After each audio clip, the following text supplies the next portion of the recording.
Esse é um assunto importante dentro de concurso público na área de TI e rede de computadores, que são as colisões em redes de computadores. Qual é a definição? A definição: colisões são um fenômeno que ocorre em redes com meio de transmissão compartilhado, quando duas ou mais estações tentam transmitir dados exatamente no mesmo instante. O tratamento e a prevenção de colisões são fundamentais em certos protocolos de rede, como a LoRa e a Ethernet. Vamos lá, um dos primeiros protocolos de rede local foi a LoRa, desenvolvida na Universidade do Havaí. Tinha um mecanismo muito simples para lidar com colisões. Por exemplo, nós temos dois tipos de LoRa. O LoRa puro: neste protocolo, uma estação simplesmente enviava mensagem quando precisava. Se ocorresse uma colisão, a estação retransmitia a mensagem. O problema era que, com o aumento de tráfego, a taxa de colisão crescia exponencialmente, tornando a comunicação difícil. Ou seja, imagina, cada vez que fosse necessário, retransmitir a mensagem. Quando começa a aumentar o tráfego na rede, olha o tanto de retransmissões e o tanto que fica difícil controlar essas colisões. Temos também a slotted LoRa. Para melhorar a eficiência, foi criada uma modificação onde o tempo de transmissão era dividido em intervalos fixos, que são os slots. As estações só podiam transmitir no início de um slot, o que reduzia a probabilidade de colisão e aumentou o rendimento da rede.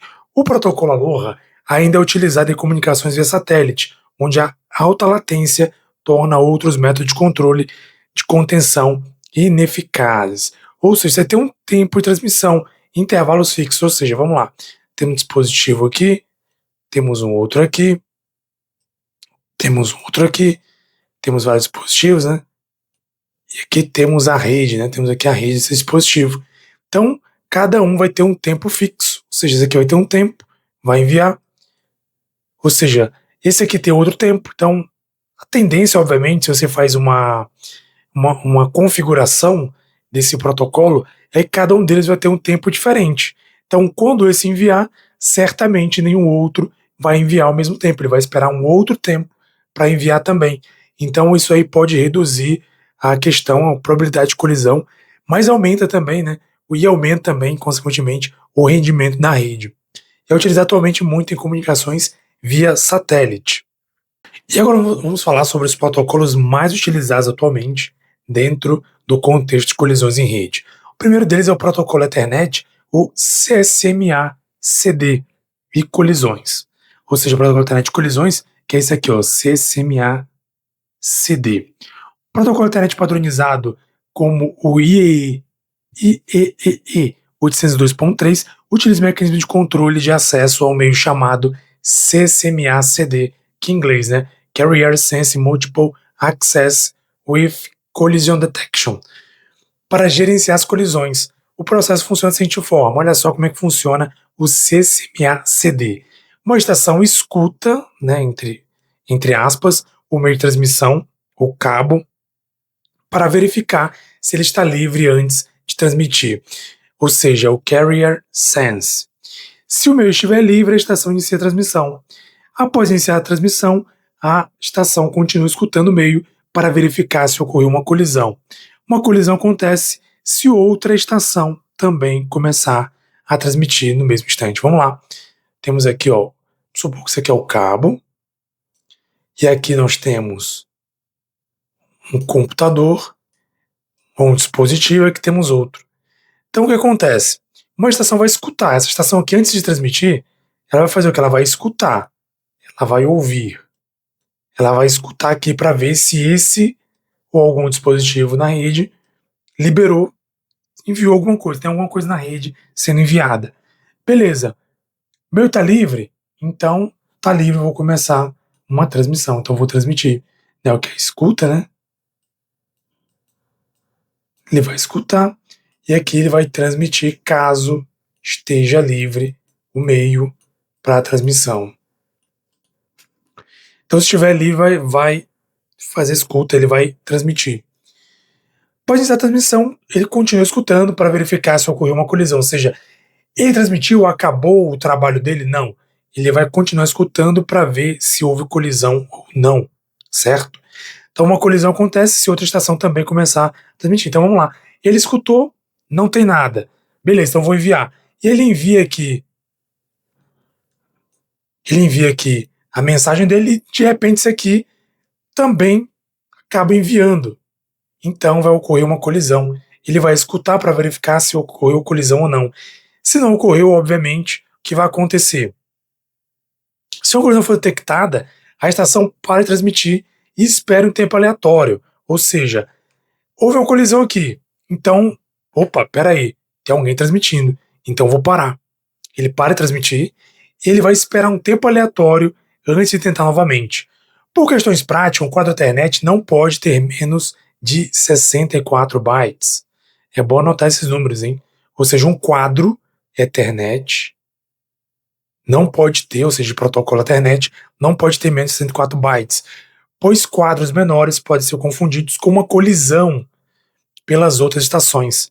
Então, esse quadro que vai ser enviado aqui para escutar, para transmitir alguma informação aqui, tem que ser de pelo menos 64 bytes.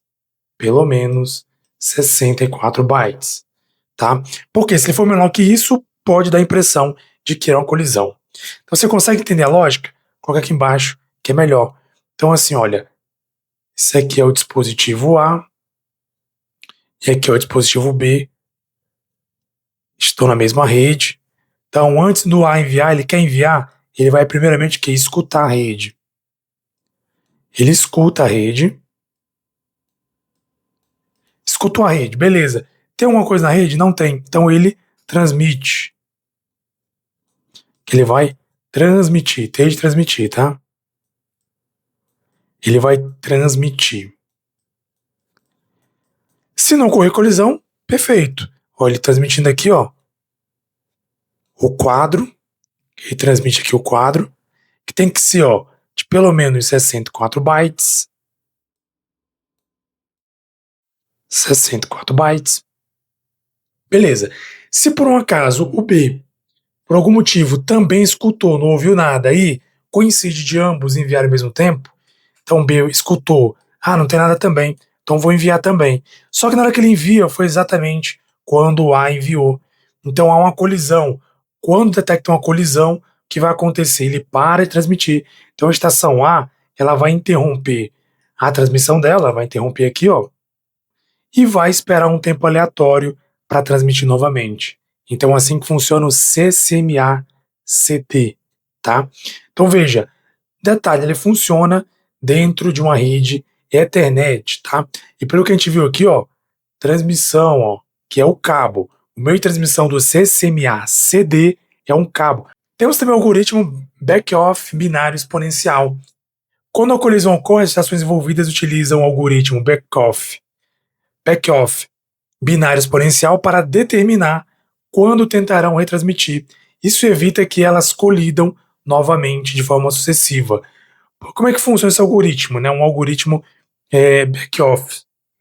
back-off binário exponencial. Após a primeira colisão, cada estação escolhe aleatoriamente entre 0 e 1. Se escolher 0, transmite novamente, imediatamente. Se escolher 1, espera um tempo de slot, geralmente 51,2 microsegundos, antes de tentar novamente. A probabilidade de uma nova colisão é de 50%, ou seja, existe até uma probabilidade alta, né?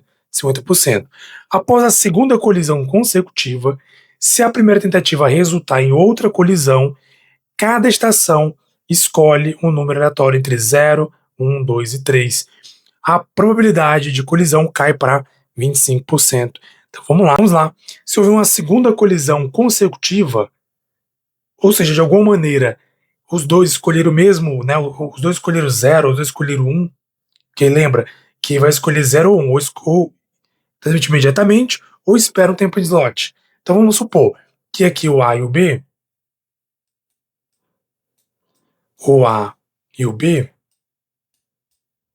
colidiram. Então vamos lá. O algoritmo back-off ele vai fazer o quê? Eles vão ter que escolher entre 0 e 1, entre os dois, para ou retransmitir imediatamente ou esperar o slot de tempo. Vamos supor que, por sinal, ambos escolheram 0. Então pode ser que, se ambos escolheram 0 imediatamente enviar, eles vão colidir novamente. Então, na segunda colisão, essa escolha entre 0 e 1 vai ser um número aleatório que vai ser entre 0, 1, 2 e 3, para diminuir a colisão para 25%. Então é outra maneira também de evitar colisões, é o algoritmo back-off, ou back-off. Após a terceira colisão, então vamos lá, já não bastasse a segunda colisão, foi para a terceira colisão consecutiva. O intervalo de escolha aumenta para um número aleatório entre 0 e 7. Então ele vai escalando até reduzir, e aqui ele vai reduzir para 12,5%, ou seja, o que era 25%, reduz para 12,5% numa terceira colisão consecutiva. O processo continua aumentando exponencialmente o intervalo de números aleatórios até um máximo de 1023. Ou seja, ele vai aumentando, até reduzir o máximo, o mínimo possível aí de colisões. Temos aqui um outro formato de colisões em rede sem fio que é utilizado, que é o CCMA-CA. Lembra, a gente viu o CD e aqui é o CA. O CA é utilizado dentro da detecção de colisão em redes sem fio, padrão IEEE 802.11, que é o padrão de rede sem fio. Então o CA é utilizado para o padrão de rede sem fio. Por quê? Porque a detecção de colisão como no Ethernet não é viável, ele é diferente, ele tem uma diferença, porque é um outro formato, diferente do cabo, porque você não consegue detectar essas colisões igual o cabo, obviamente, porque o meio de transmissão, a gente vai ver isso futuramente nos próximos módulos, é o meio de transmissão de condução, de transmissão é o ar, então não tem como você ter, vamos dizer assim, o melhor controle como seria por cabo. Então não dá para saber ali, igual seria por cabo, você tem um controle melhor, como se fosse o cabo. Pense que o cabo ele é limitado, vai passando ali dentro do cabo, do cabeamento, vai passando as informações. Aqui não, é pelo ar. Então o controle é muito menor em relação a uma rede cabeada. Em vez disso, utiliza o mecanismo de prevenção de colisão chamado CCMA-CA, que é o Collision Avoidance. Né? Avoidance é o nome do CCMA Collision. CCMA-CA funciona da seguinte forma. Para resolver disputas de acesso ao meio, cada estação escolhe um número aleatório e espera por esse número de slot de tempo antes de acessar o meio, sempre verificando se outra estação não começou não começou a transmitir antes, perdão. A camada MAC, né, ou MAC, detecta a colisão, ou seja, a falha na transmissão, ao esperar por uma confirmação, que seria o ACK, para cada fragmento enviado. Se o ACK não for recebido, a MAC, né, ou a MAC, trata o evento como uma colisão e agenda uma retransmissão. Então vamos entender aqui logo essa parte, né? Olha só, nós temos a camada MAC, que ela vai detectar a colisão, ou seja, uma falha de transmissão. Ela espera a confirmação, tá? Foi enviado aqui, né, um ACK, certo? Quem enviou foi a camada MAC. Ela enviou esse aqui e ela está esperando um retorno, tá? Ela está esperando um retorno. Se esse MAC não retorna, então ela vai entender que houve uma colisão. E o que ela vai fazer? Ela vai agendar, uma nova transmissão. Então vamos lá, MAC, o ACK foi? O ACK voltou? Perfeito, deu certo. Mas então o ACK não voltou. Então ela vai agendar uma nova transmissão, porque ela entendeu que houve uma colisão.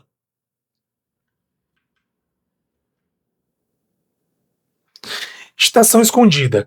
Um problema específico de redes sem fio causa colisões é o da estação escondida.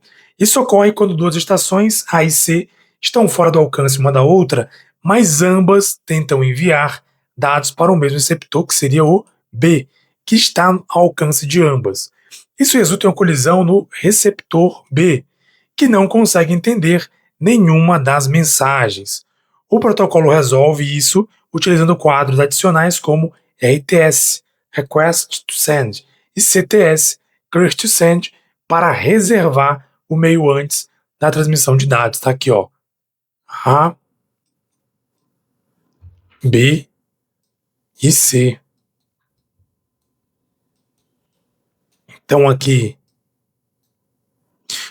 dispositivo A e o C não estão fora de alcance, eles não conseguem se enxergar, vamos dizer assim, a grosso modo. Só que o B está ao alcance de ambos. Então aqui, ó, ele vai mandar para o B e ele vai mandar para o B também. E aqui ocorreu uma colisão. E o B não consegue entender nenhum nem outro. Então o que vai acontecer aqui? Para resolver isso, tem que utilizar esse protocolo também, ó, o RTS, Request to Send, ou o CTS, que é o Clear to Send, para reservar o meio antes da transmissão desses dados. Ou seja, vai utilizar o RTS para reservar o meio, eu vou mandar aqui o RTS para reservar. B, eu quero mandar para ti uma mensagem. Ou o CTS, né? Ou o CTS. Eu quero mandar para ti uma mensagem, beleza? Ele, beleza. Então o C é o seguinte, ó. O A vai me mandar uma mensagem. Então, por enquanto, segura aí que eu não quero receber a transmissão. E aí vai evitar essa questão da colisão aqui, né, escondida, chamada estação escondida. E aqui temos três definições importantes que caem em prova, tá? Inclusive, na prova recente do MPU 2025, caiu uma questão quanto a isso. Temos CCMA não persistente. Ao detectar que o canal está ocupado, o dispositivo espera um intervalo de tempo aleatório, tá? Ó, isso aqui é a característica dele, ó, esperar um intervalo de tempo aleatório antes de tentar novamente enviar aí enviar a informação ou enviar os dados dentro da rede. Temos CCMA1, né, persistente, aqui é o não persistente, temos CCMA1 persistente. O dispositivo continua a verificar continuamente o canal e transmite assim que ele fica livre, ou seja, aqui ao contrário do tempo aleatório, ele vai consultando, verificando até, opa, tá livre, agora eu vou enviar. Então ele fica o tempo todo, o nome persistente. Aqui é o 1 persistente, ele vai consultando, verificando até que o canal fique livre. E temos esse CCMA-P persistente, utilizado em redes com topologia de barramento, e aqui é a característica principal, ó, topologia barramento. Se o canal está livre, o dispositivo transmite com uma probabilidade P ou espera pela próxima oportunidade com a probabilidade 1P. Então aqui a diferença que é utilizada em redes com topologia barramento. Se o canal estiver livre, ele vai transmitir com a probabilidade P ou espera pela próxima oportunidade para transmitir. Então é importante saber esses três tipos de CCMA, porque cai em prova de concurso. Temos aqui os equipamentos, né, e as suas relações com colisões. Isso aqui é importantíssimo, que também o objeto de prova é bom você diferenciar como cada equipamento se comporta em relação à colisão. Temos o primeiro deles, que é o hub, ou concentrador.